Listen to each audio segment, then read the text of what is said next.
praktis gitu ya dok, karena kan masyarakat nggak mau yang ribet-ribet dok sekarang ini. Kira-kira gimana ya cara untuk melakukan pencegahan, atau kalau udah kandung gimana sih dok solusinya? Kalau teman-teman generasi muda itu kalau bawa kendaraan otomatis kan knalpot itu ya, knalpot itu mesti jangan dibrong gitu kan. Nah, ikuti. Dan mungkin nggak cuma hari Minggu ya, Sabtu juga bisa ditambahkan, jadi biar nggak cuma olahraga tapi juga bisa tambah jajan lebih banyak gitu Mbak ya.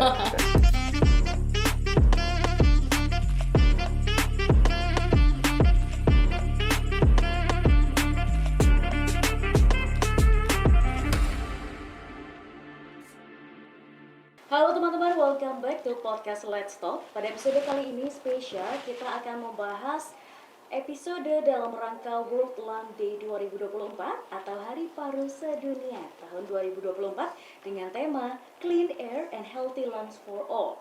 Di mana hari ini kita akan mengupas tuntas sebuah topik yang krusial, yaitu udara bersih dan dampaknya dengan bagaimana kesehatan paru kita.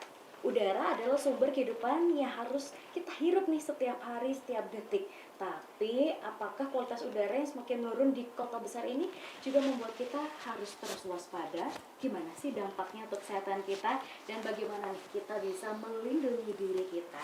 Oleh karena itu pada episode kali ini telah hadir dua narasumber spesial yang akan mengedukasi kita semua tentang bagaimana sih kita bisa mewaspadai kesehatan kita, terutama tentang udara kita.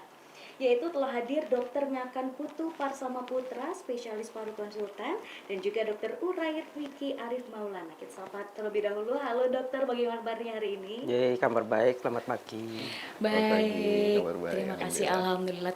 Nah, hari ini spesial sekali dok, sesuai dengan tema dari World Lung Day 2024. Banyak hal yang ingin saya tanyakan terkait bagaimana sih kita bisa aware setidaknya dengan kesehatan kita dan udara yang ada di lingkungan kita.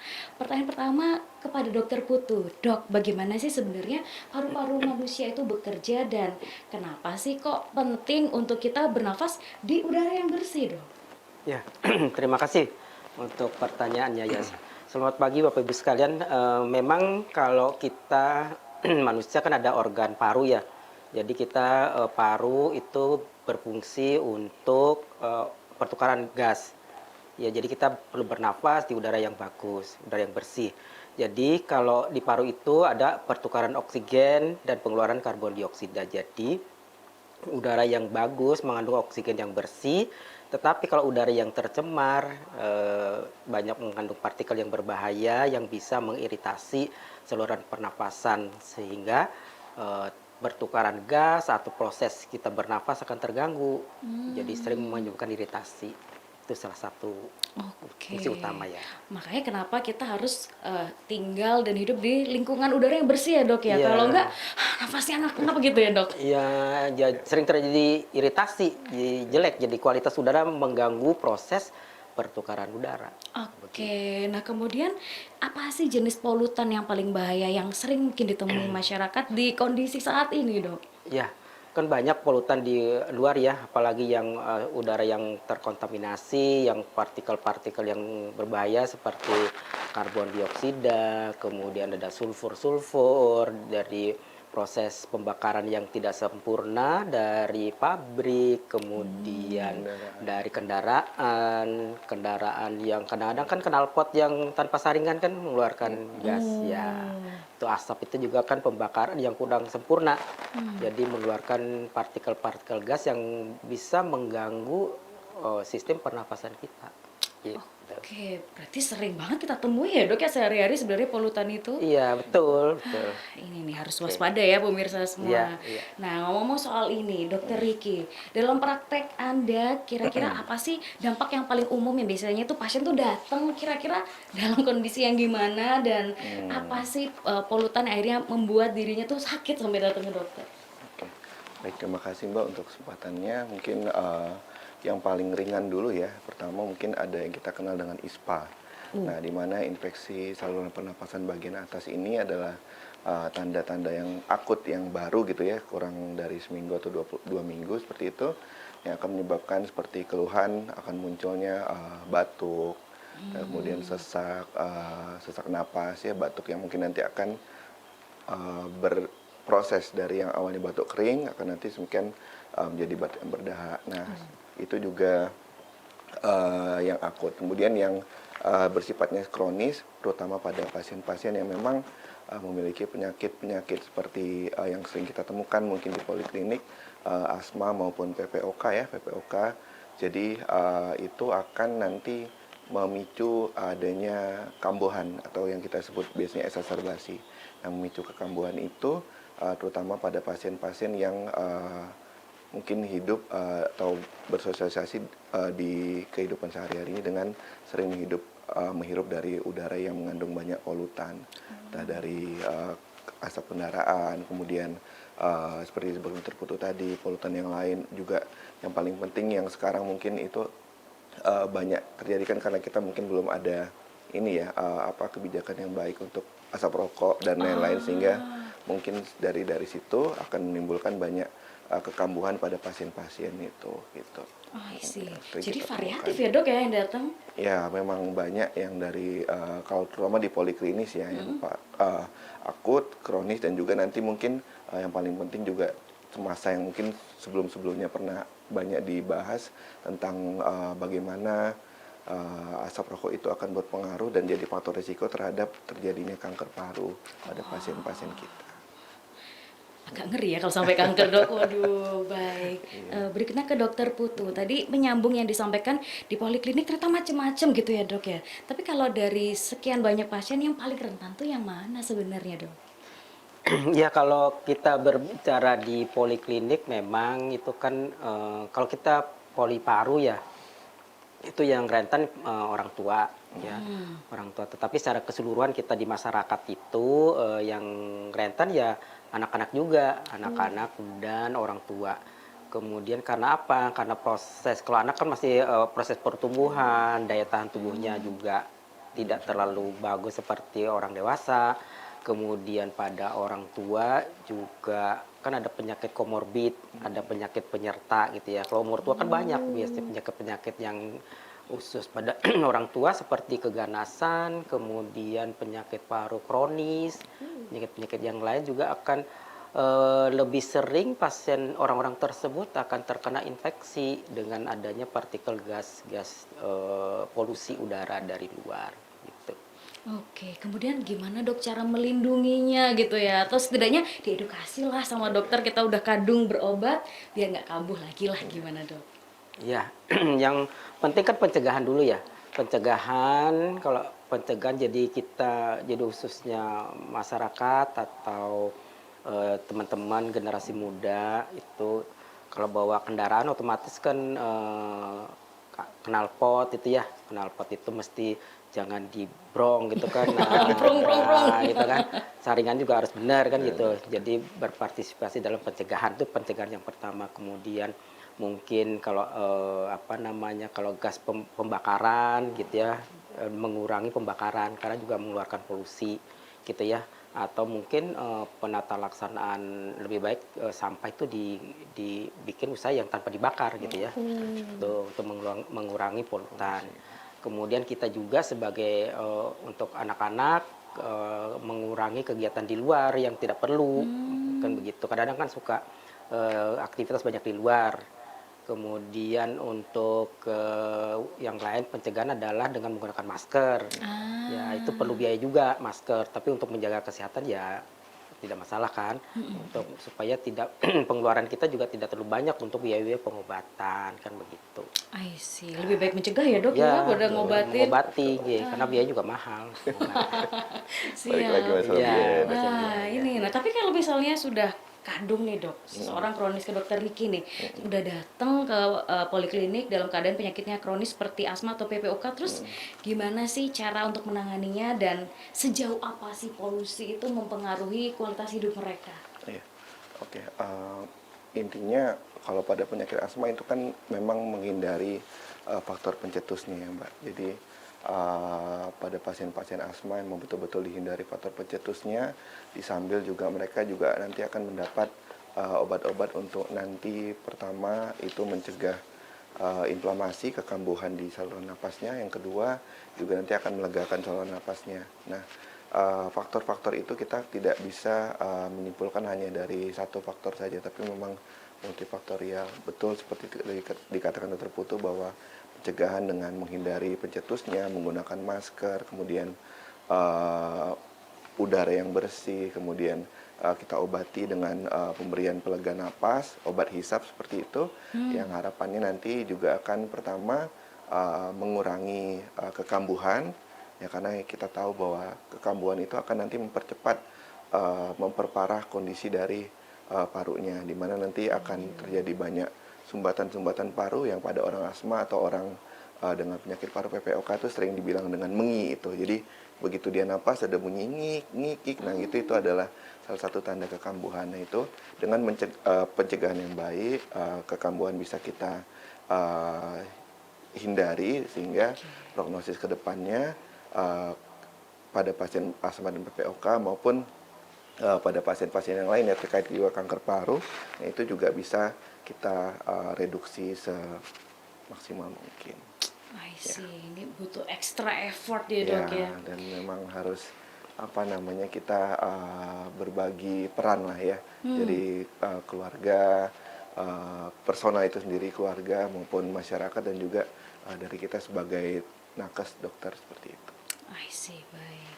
Oke, selanjutnya ke Dokter Putu. Dok, nah kalau kita bicara soal solusi, tadi sebenarnya sudah sempat disinggung baik Dokter Riki maupun Dokter Putu. Nah, sekarang kalau kita lebih mendalam gitu ya dengan variasi penyakit atau yang biasanya dialami oleh pasien, kira-kira ada nggak sih yang spesifik tapi praktis gitu ya dok? Karena kan masyarakat nggak mau yang ribet-ribet dok sekarang ini. Kira-kira gimana ya cara untuk melakukan pencegahan atau kalau udah kadung, gimana sih dok solusinya?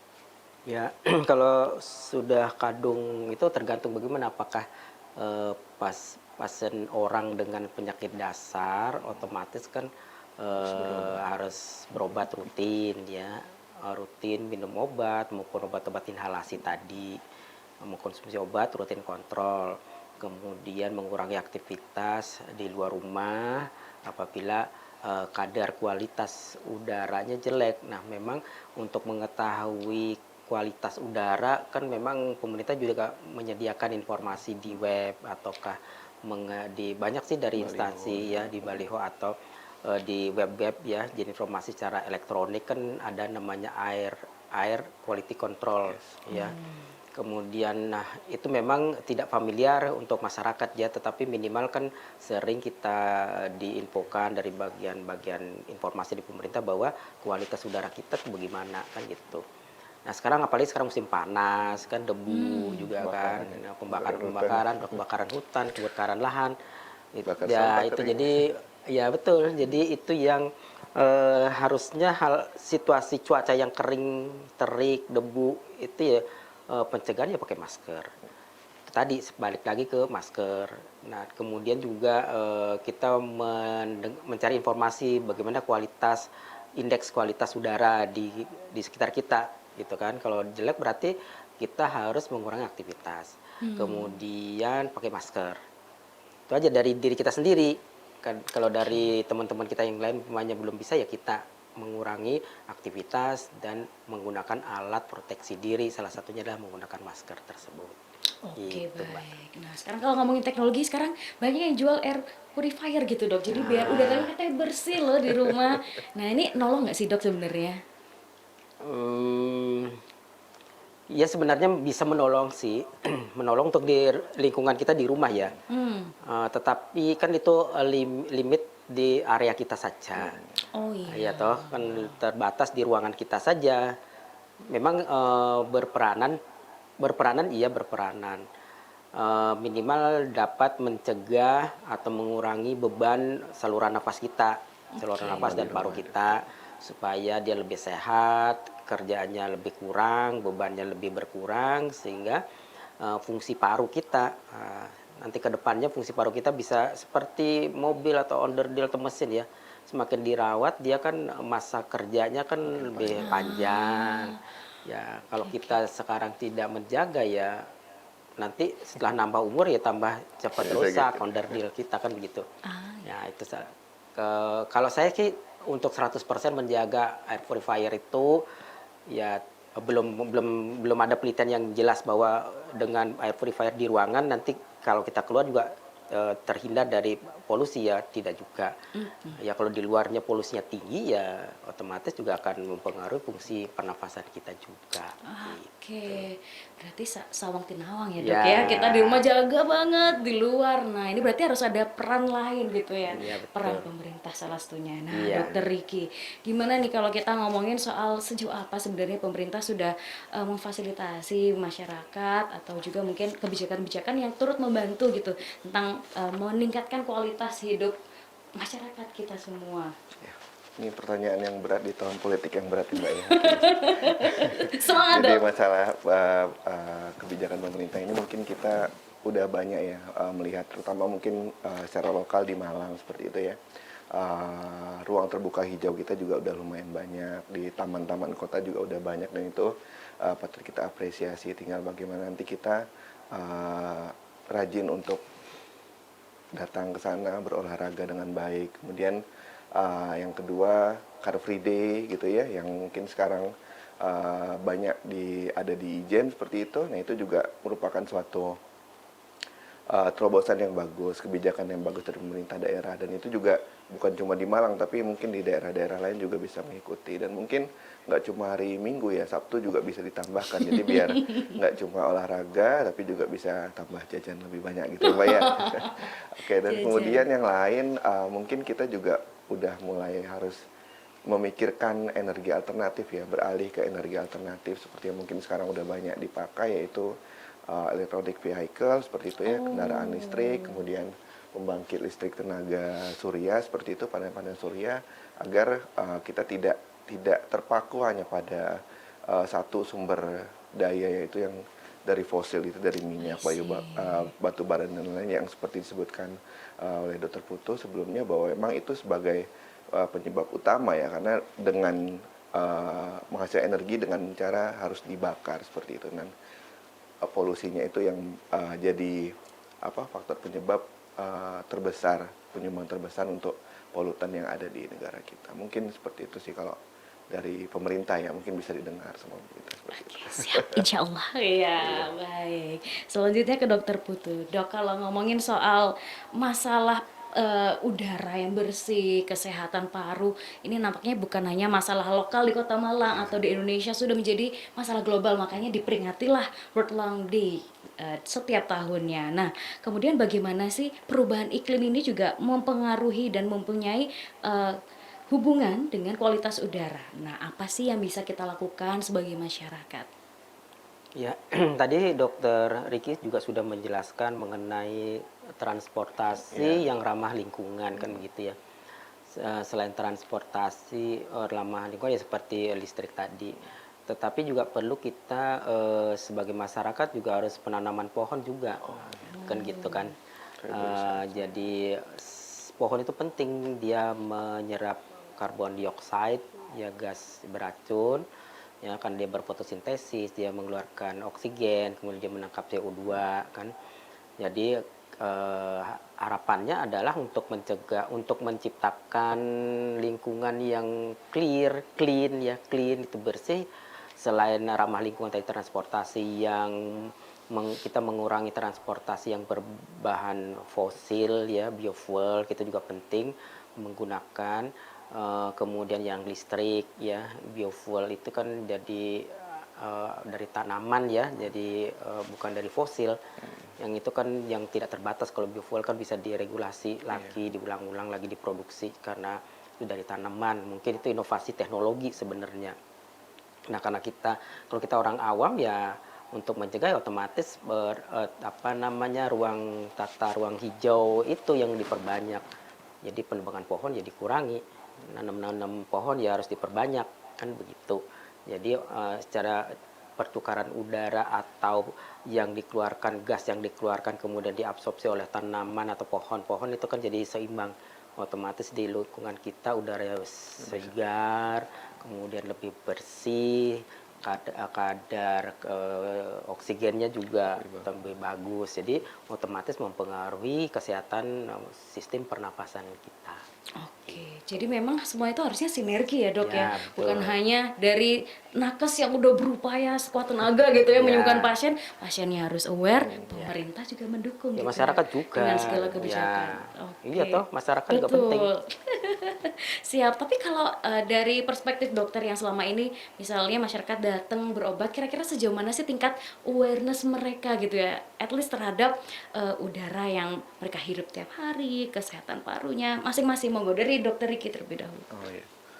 Mungkin untuk sekarang udah mulai lumayan ya Mbak. Jadi awareness mereka terhadap penyakit itu sudah lebih baik. Jadi mungkin yang seperti yang orang dulu kan udah sakit sekali baru berobat, tapi sekarang mereka dengan gejala yang ringan pun sudah berobat, dan itu juga ditunjang dengan adanya sistem kebijakan dan jaminan kesehatan juga yang udah kita punya sekarang, jaminan kesehatan nasional ya, BPJS itu. Nah itu jadi masyarakat juga sudah tidak terlalu takut lagi berobat karena semuanya sudah ditanggung seperti itu. Nah ya mungkin itu jadi tahapan awal dan jadi yang kita bisa nilai dari masyarakat bahwa mereka sudah mulai bisa, dan ditambah lagi dengan mungkin nanti Dokter Putu menjelaskan terkait dengan prevensinya itu, masyarakat juga sudah mulai, jadi nggak cuma sekarang mau diobati saja, tapi juga sudah mulai dan aware untuk mencegah penyakit itu sendiri. Oke, baik. Monggo Dokter Putu. Ya, yang penting dari masyarakat sendiri juga harus berpartisipasi. Kalau kita dari tenaga kesehatan itu kan, kalau di rumah sakit kita mengobati sih, yang mengobati bagaimana supaya tidak terjadi perburukan daripada pasien-pasien yang sudah dengan penyakit komorbid gitu ya. Selain penyakit dasarnya diobati, juga kita harus bisa mencegah itu tadi supaya tidak terjadi kena polusi udara, kena udara yang beracun, kemudian sering terjadi iritasi, kan akan memperburuk daripada kondisi paru kita semua. Nah, yang penting juga masyarakat juga penting untuk ikut berpartisipasi. Bagaimana jangan sering membakar sampah, ya, bagaimana memanajemen sampah yang baik supaya tidak menimbulkan polusi udara, kan gitu. Jadi masyarakat juga berpartisipasi supaya tidak menciptakan gas buang yang toksik atau beracun terhadap saluran nafas. Di samping kita juga harus menanam tanaman itu tadi supaya lingkungan itu lingkungan yang hijau gitu. Oke, baik. Saya tuh penasaran dok, kalau rokok itu termasuk membuat polutan juga nggak sih? Ya polutan untuk lingkungan dan untuk dirinya sendiri.